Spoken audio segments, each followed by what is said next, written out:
It's no wonder the swamp is getting truly desperate as they see us leading big in all the polls. And this week's Morning Consult poll just came out. We have a 34-point lead on DeSanctimonious. We're at 56%. That's with a lot of people in it. Haley's at 3. Great job. Pence is at 7. Oh, look at this one. This one just came out in the Clarity campaign poll, very respected.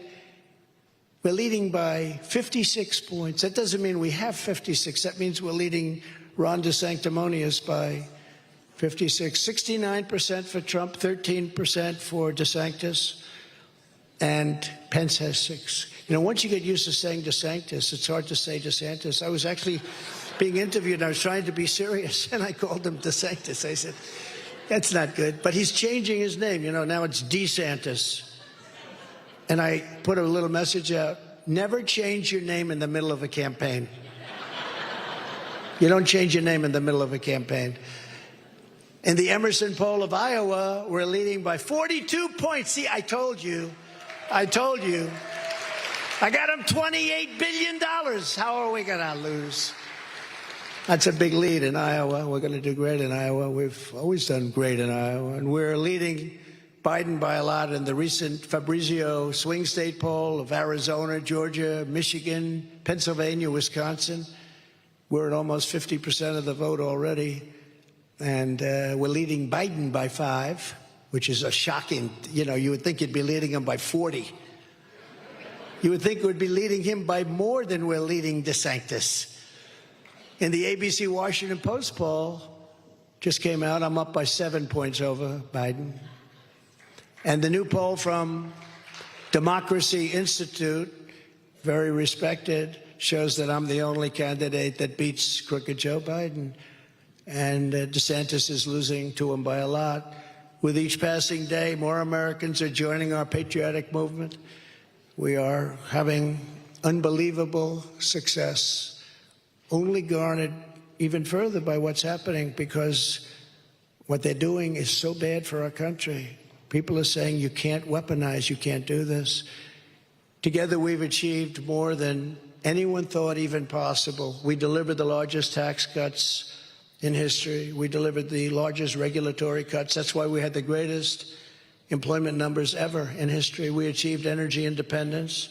We were soon going for energy dominance, where, as I told you before, we were going to be paying off massive amounts of debt and lowering your taxes still further, because that's the kind of numbers you're talking about when you get the oil cooking. In 60 years, think of it, we had the worst problems and the worst costs in energy in 60 years. We had it down to $1.87 3.5 years ago a gallon. And we actually had it lower than that, but we won't even talk about that because I had to save the oil companies. They were all going to go bust. I said, this is the first time I've ever said we got to get it up a little bit. I actually called Russia and the King of Saudi Arabia. We had a 3-way call, and we cut back on the oil because it was so incredible. Helped fill up the strategic national reserves, and he's now taken all of that to reduce gasoline prices for cars just prior to the election, very artificially. And he's reduced it down to the lowest level that it's been in, I think, 60 years. We created the most secure border in U.S. history, built hundreds and hundreds of miles of border wall, was going to build another 200 miles to fill up some gaps that we saw. And then they came in after a very strange election, to put it, I'm trying to be nice, a very strange election, really bad election. But they came in and they didn't want to fill up those walls. And that's the first time I said, these guys actually want to have open borders. We got Mexico to give us 28,000 soldiers free of charge. That's how we succeeded. You know, we had the most secure border in the history of our country. Part of it was I got Mexico, we built the wall, large sections of the wall, but we got Mexico free of charge. And I like the president of Mexico a lot. He's a socialist, but as the expression goes, you can't have everything, but I liked him a lot.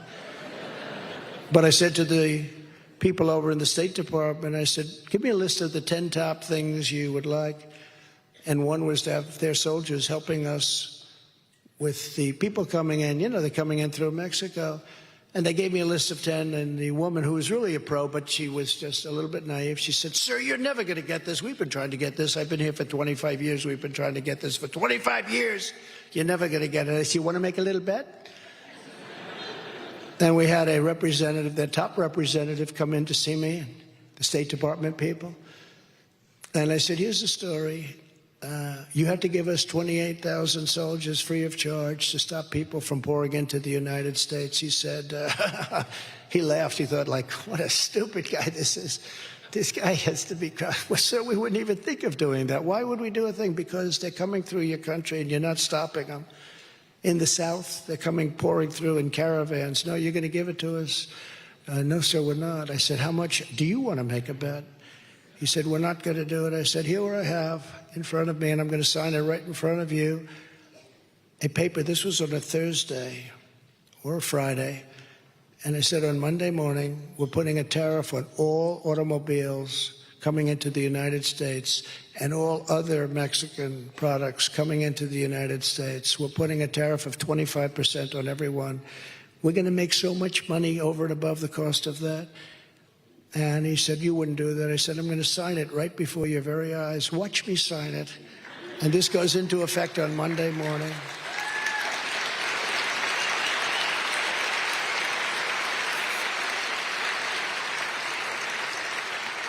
And he said to me, "Sir, do you mind if I take 5 minutes to make a phone call?" He was going to call, obviously, the president, because he was the second person. And he came back in 3 minutes. "Sir, we've decided to give you 28,000 soldiers free of charge." I said, "But that's not the end. We also want remain in Mexico, so that rather than having people come in and remain in our country, they remain in Mexico until we approve them, until we check them out, find out who they are. We don't want murderers in our country. We don't want killers. We don't want people that are bad in our country. We don't want gang members." And he said, "We'll give you that too, sir. Remain in." That's how, you think there was a remain in Mexico? You've all heard. You think that happened just by accident? That happened because of me. And then when Biden came in, he wanted to end it. And even the judge said, "Why are you doing this?" The judge. He said, "You can't end it. Why are you doing this?" But it expired at a certain point. As an example, Title 42, that's to keep sick people out of the United States, people that are sick. And it was an incredibly successful thing. And they wanted to terminate it 2 years ago. And the judge said, "Do you know how many people are going to be flooding our nation if you terminate?" This is the judge. He's supposed to be making a ruling. He's telling them that they shouldn't be doing this. And he wouldn't let it happen. But it expired a couple of weeks ago. And they did nothing to do anything about it. And we have a lot of people that have diseases that we don't want to have in our country. And I'm not just talking about COVID. I'm talking about some big things. It's so sad. And then we terminated catch and release. Remember the famous, you catch them in our country, and then you release them in our country. And we say, come back in 4.5 years. We're going to have a trial. Only the stupid ones come back. Nobody comes back. 4.5 years later, they're gone. Nobody ever sees them, Dan, right? That's it. I mean, how crazy is it? It's so crazy. But we ended all of that stuff. We had the greatest border, most secure border we've ever had. And the people of this country want that back. You know, it's very interesting. When I ran in 2016, the border was a big deal. I would talk about the border all the time. The border, the border, the border. People couldn't get enough of it because we had a really bad, unsafe border, people pouring through. I did such a good job that in 2020, nobody wanted to talk about the border. And when I talk about it, people would start falling asleep. I said, I did too good a job. But now it's worse than ever. It's never been like this. Now it's worse than, I say it's worse than any third world country. Because a third world country wouldn't let 15 million people flow through their borders. They'd fight them out with sticks and stones. So we had the best border in the history of our country, and now we have, in my opinion, the worst border in the history of the world. Think of it. What third world country would let millions of people just walk across the border, take our education, take our hospitals, take our food? Our veterans aren't treated nearly as well as illegal aliens. Our veterans aren't treated nearly as well. So sad to see it. And we had the highest approval rating, Dan knows this, of any VA in the country. You know, we passed two things. Number one, we were able to fire people, which you couldn't do for 58 years. It was in the hopper because we had a lot of sadists. We had thieves and we had a lot of bad people that worked in the VA. Bad people, but the worst were the sadists. They would beat up old, wonderful soldiers, beat the hell out of them. They got their jollies out of it. They're sick. And we weren't allowed to fire them. No matter what they did, we couldn't fire them. I got it. So we fired, I think, about 8,000 people, all sadists and sick people. And there was one group just before me. They caught them stealing $400,000. Stone Cold caught them. And they couldn't get rid of them. They had to keep them.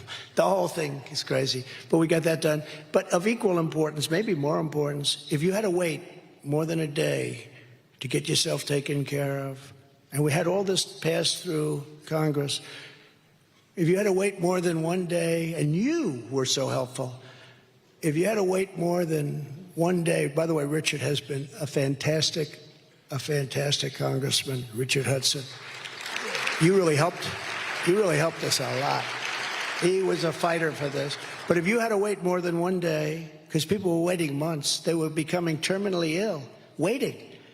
Something they could clean up with a prescription or with a small operation, they'd end up dying, they'd become terminally ill, because it would take 4, 5, 6 months to see a doctor. I said, if you had to wait more than one day, you go to a private doctor, and we pay the bill. We made deals with doctors all over the place so they can't, you know, they tend to be a little bit high. This is like a golden pot. But we actually saved a lot of money because we were making people better. They were able to live with their families. They weren't dying. It was an incredible thing. We had a 92% approval rating, and now it's down the drain because they ended all that stuff, and it's worse than it ever was before.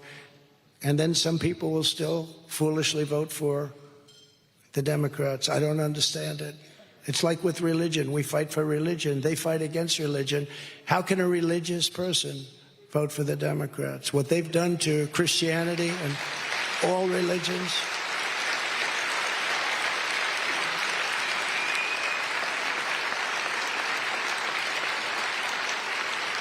I mean, how can they do it? We appointed nearly 300 federal judges and 3 great Supreme Court justices. I fully rebuilt the U.S. military. We had more ammunition than at any time. And now we have no ammunition. We have a military missing a thing called ammunition.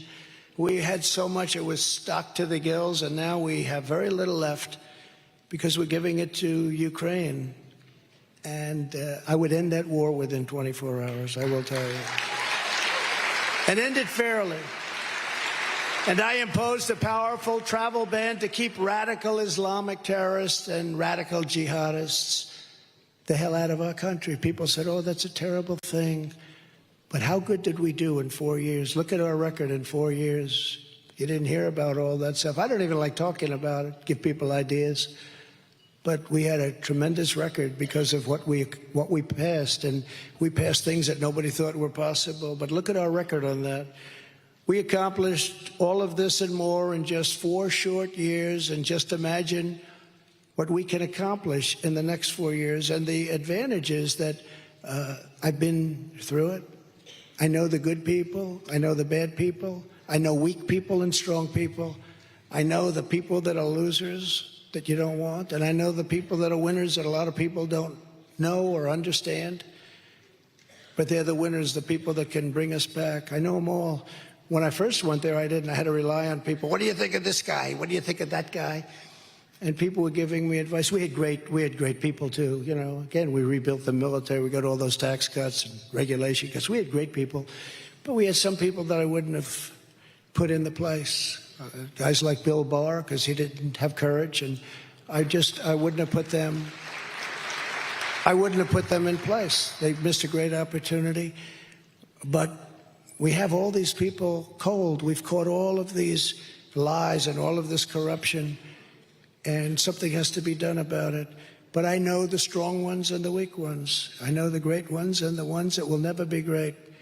And again, you know, it's funny, I was in Washington, D.C. 17 times in my entire life. And most of it was building a hotel down the road from the White House, a beautiful hotel. Now I sold it to Waldorf Astoria, but a beautiful hotel. And but I was only there 17 times, and I never slept over. So I wasn't into that whole world of Washington establishment, but I learned quickly. I learned very quickly, and now I think I'm into it probably more than anybody else, and I know the people. Here's just some of the bold agenda I'll put into effect when we become the 47th President of the United States.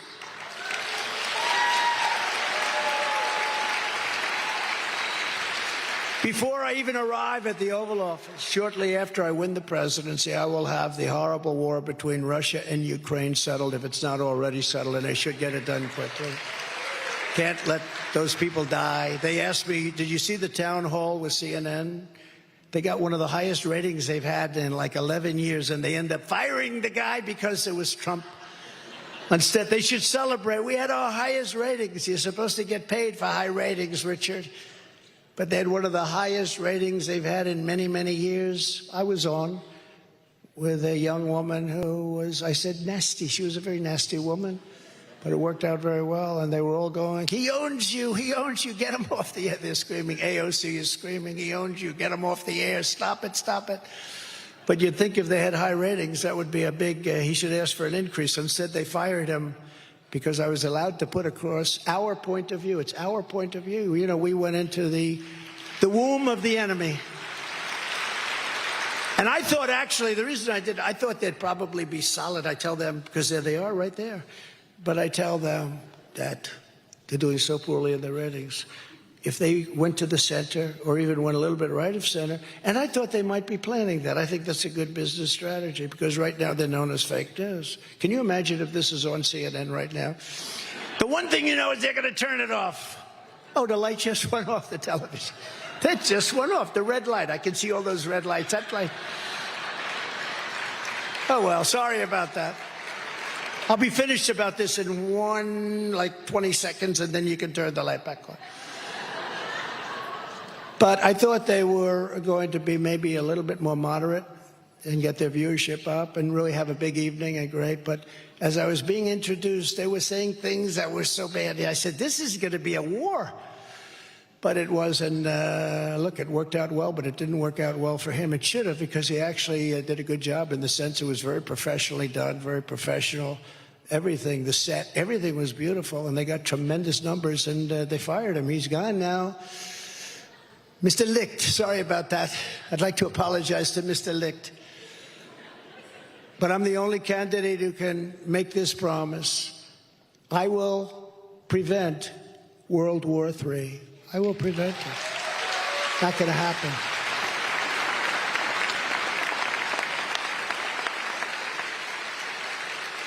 And we're much closer than you think right now to having it.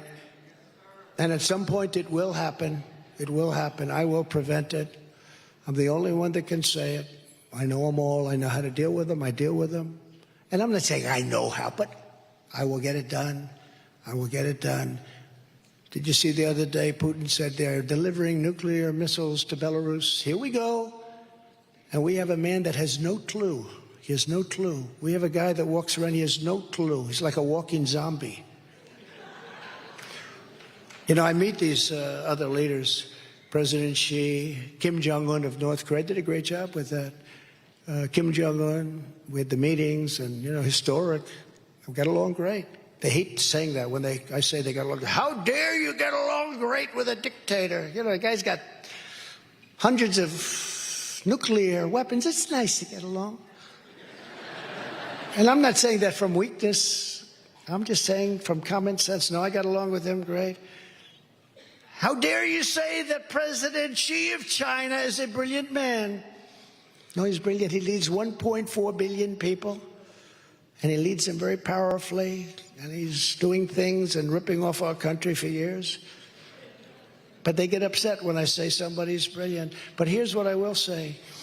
They're all at the top of their game. I know every one of them, all these leaders. They're smart as hell.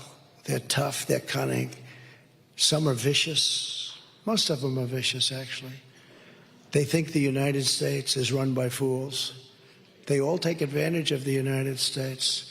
I had a thing with France. I like Macron, but he's a wise guy. I like, sort of young. And my people were negotiating with him. He's putting a tax on all American companies that do business in France. I said, who the hell wants to go to France? But he's putting a very big tax on.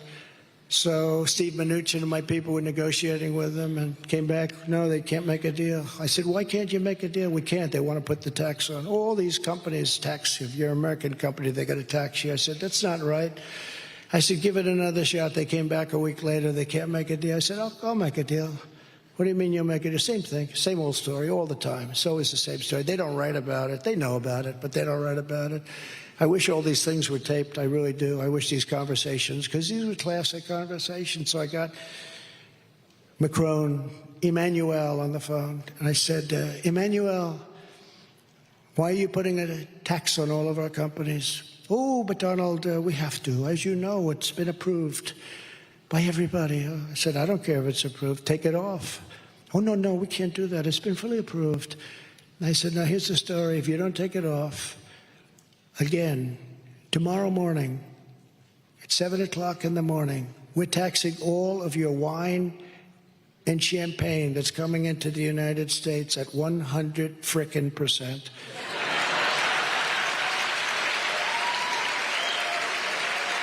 He'll tell you that's true. No, you cannot do that, Donald. Donald, you cannot do that. That is not fair. No, it's not fair that you're putting this massive tax on American companies, but not others. And that's only because you think we're a stupid country. I said, you're not going to do that, Emmanuel. Tomorrow morning at 7 o'clock, 100% on every frickin' bottle of your wine and champagne. I don't even like it. I like the stuff made in our country better, even though I don't drink too much wine. One of my good things. Not a big drinker. But no, we don't want that, Emmanuel. No. I said, yes. You have 10 minutes to call me back. He called me back in 3 minutes. You have a deal. That was the end. That was the end. But you know what? Now he's going to put it back on. So, and nobody's going to. You think Biden's going to call him back and talk that way? No, they don't talk that way. And yet they're vicious.